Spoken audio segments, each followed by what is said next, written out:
बेटा आज हम नेक्स्ट क्लास यानी कि नए टॉपिक को लेकर के आए हैं। वो है टॉपिक आपका एक्सपोनेंट एंड पावर, जिसको हिंदी में कहते हैं घातांक और घात। तो इसका जो हमारा पावर को किस प्रकार लिखते हैं, जैसे कि हमने एक छोटी सी एक डेफिनेशन दी है कि large number can be written as shorter form using exponent, यानी कि कोई लंबा नंबर है उसको कैसे शॉर्ट में किया जा सकता है। जैसे कि हमने एग्जांपल में लिया 1000, तो हम शॉर्ट में इसको लिख सकते हैं कि 10 की पावर 3। तो ये इसको जैसे हम तोड़ेंगे 10 इंटू 10 इंटू 10, तब इक्वल टू 1000 आएगा। 1000 आएगा।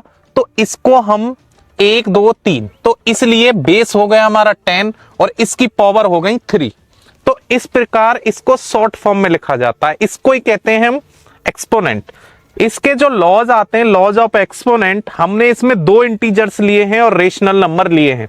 तो if a and b are rational number different from 0 and if m n are positive integers, तो ये हमने 2 रेशनल नंबर लिए हैं और 2 पॉजिटिव इंटीजर्स। तो इनके अकॉर्डिंग हम एक्सपोनेंट ऑफ लॉज बनाएंगे। तो किस प्रकार बनाएंगे, देखिए बेटा। जो हमारा सबसे पहला बनेगा वो इस प्रकार बनेगा।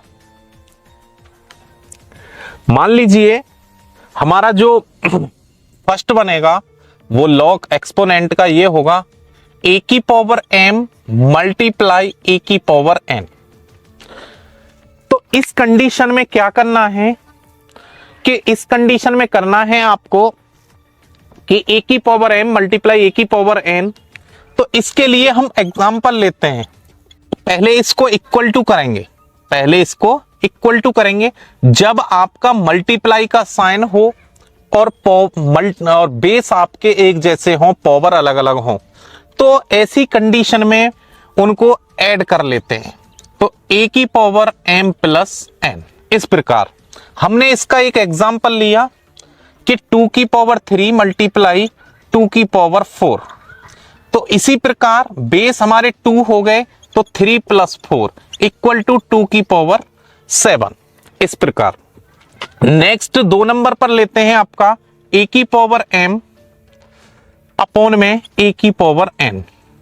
तो ये कंडीशन हो गई हमारी डिवाइड की। तो डिवाइड में कंडीशन बेस इक्वल हो तो पावर आपस में घट जाती हैं। तो ये हो जाएगा a की पावर m माइनस n। तो एग्जाम्पल मीन्स 3 की पावर 4 डिवाइड 3 की पावर 2। तो इसी प्रकार हम 3 की पावर 4 माइनस 2 इक्वल टू 3 की पावर 2 इस प्रकार लेंगे। इसके बाद में थर्ड a की पावर m और इसकी पावर n, यानी कि पावर के ऊपर पावर हो। जब पावर के ऊपर पावर हो तो पावरों का आपस में मल्टीप्लाई हो जाता है। तो a की पावर ये हो जाएगी mn।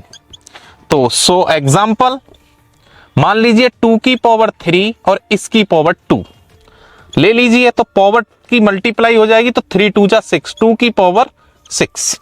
इस प्रकार एक आपका जो फोर्थ नंबर आएगा वो इस प्रकार आएगा a की पावर m मल्टीप्लाई b की पावर m। इस प्रकार तो अब आपका बेस अलग अलग है, पावर एक जैसी है। तो जब कंडीशन में बेस अलग अलग हो, पावर एक जैसी हो, तो आपकी पावर एक ही रहती है। मींस बेसों का आपस में मल्टीप्लाई हो जाता है। तो ए बी की पावर m। इस प्रकार तो हम एग्जांपल लेते हैं 2 की पावर 3 एंड मल्टीप्लाई 3 की पावर 3। तो बेस अलग अलग हैं, पावर एक जैसी है। तो क्या करेंगे, बेसों का आपस में मल्टीप्लाई, 3 2 जा 6, 6 की पावर 3। तो इस प्रकार ये होगा। इसके बाद में चौथे नंबर पर आएगा आपका a की पावर 0। तो ये होता है इक्वल टू 1, यानी कि किसी की भी पावर 0 हो वो 1 होता है। तो एग्जाम्पल जो होगा आपका वो इस प्रकार होगा। मान लीजिए 2 की पावर 0 है तो इक्वल टू 1, एंड कुछ भी हो सकता है। 3 की पावर 0 हो तो 1 आएगा, या 175 की 0 हो तो 1 आएगा, यानी कि सभी में आपका 1 आएगा। जब आपकी किसी की भी पावर 0 हो तो 1 होता है। तो आपका नेक्स्ट नंबर आता है वो, जैसे कि इस प्रकार से भी आ सकता है आपके पास कि a की पावर -m, जब आपकी पावर माइनस में हो तो ये हो जाती है 1/a की पावर पॉजिटिव m। इस प्रकार फॉर एग्जाम्पल मान लीजिए हम ले लें 2 की पावर -3, तो आपका आंसर हो जाएगा 1/2 की पावर पॉजिटिव 3। तो इक्वल टू 3 को हम खोलेंगे तो 2 2 जा 4 2 जा 8, यानी कि 1/8। एक जो नेक्स्ट आता है वो इस प्रकार भी आ सकता है a/b की पावर -m। तो जब अपोन में चीज हो तो इसे पॉजिटिव करने के लिए ये फ्रैक्शन की चेंज कर देते हैं, यानी कि b/में a की पावर पॉजिटिव m।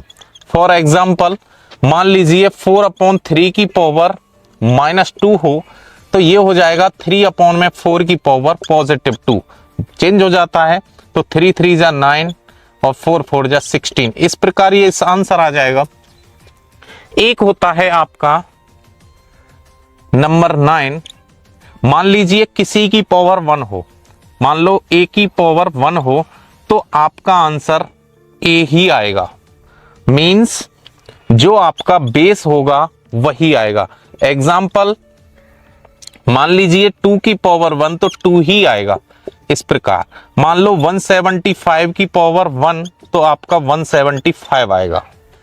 इस प्रकार देखिए बेटा, अब आता है आपका एक्सपोनेंटल इक्वेशन। एक ये भी होता है an equation which has as unknown quantity as an exponent is called exponential equation. मतलब इस प्रकार एक एग्जांपल लिया है मैंने कि 5x = 6 to 5, यानी कि ये।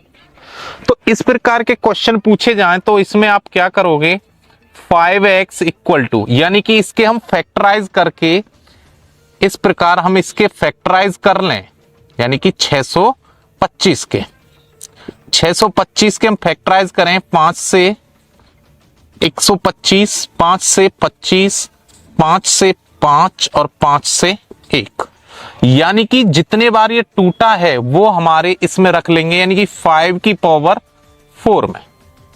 जब हमारे इक्वल में बेस इक्वल हो जाते हैं तो हम जो हमारी वैल्यू मांगता है, जैसे कि x की वैल्यू है, तो डायरेक्टली हमारा हो जाता है x = 4। तो यही आपका आंसर होगा। इस प्रकार क्वेश्चन पूछे जाते हैं जो एक्सपोनेंटल इक्वेशन दिए होते।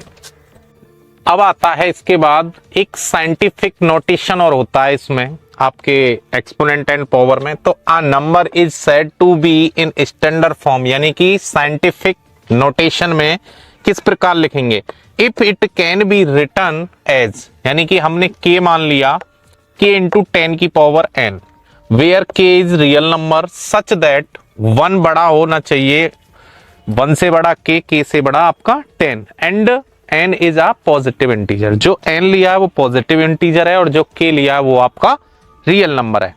तो मैंने 2 एग्जांपल लिए हैं आपके, तो इनको हम साइंटिफिक नोटेशन में किस प्रकार लिखेंगे, देखिए इन्हें लिखने का तरीका होता है। अब हमारा 1 2 3 4 5 6, यानी टोटल हमारे 6 डिजिट हैं, तो 6 डिजिट हैं। हमें इनको इस प्रकार तोड़ना है कि हम इसको इस प्रकार तोड़ना है कि ये हमारा साइंटिफिक नोटेशन में जो जाता है वो पॉइंटों में जाता है। किस प्रकार जाएगा, जैसे कि हमने लिया 16 × 1 2 3 4 × 10 की पावर 4, इस प्रकार लिया। पर लेकिन जब हम इसका इससे मल्टीप्लाई करेंगे तो हमारा यही रहेगा, लेकिन हम सब साइंटिफिक में चेंज करते हैं तो ये इस प्रकार हो जाता है 1.6 × 10⁵, यानी कि एक पॉइंट के लिए आप उसे बढ़ाओगे। अब हमारा 1 2 3 4 5 6 टोटल हमारे 6 डिजिट हैं और एक हमारा पॉइंट हो गया और 5 ये। जब आप इसका इससे मल्टीप्लाई करोगे तो आपका यही आएगा।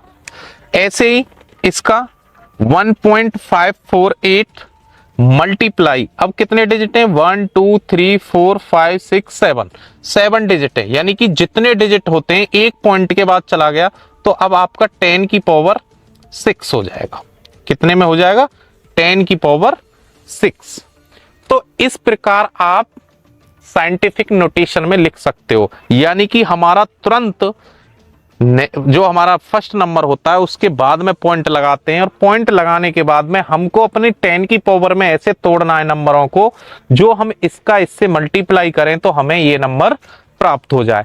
जो इस प्रकार टूटते हैं उनको हम कहते हैं साइंटिफिक नोटेशन। तो यही था आपका एक्सपोनेंट एंड पावर का चैप्टर। यदि इसमें किसी को कोई डाउट है तो आप मुझे कमेंट करके बताएं, फिर नेक्स्ट वीडियो में आपको इस चीज का सॉल्यूशन बताऊंगा। जय हिंद।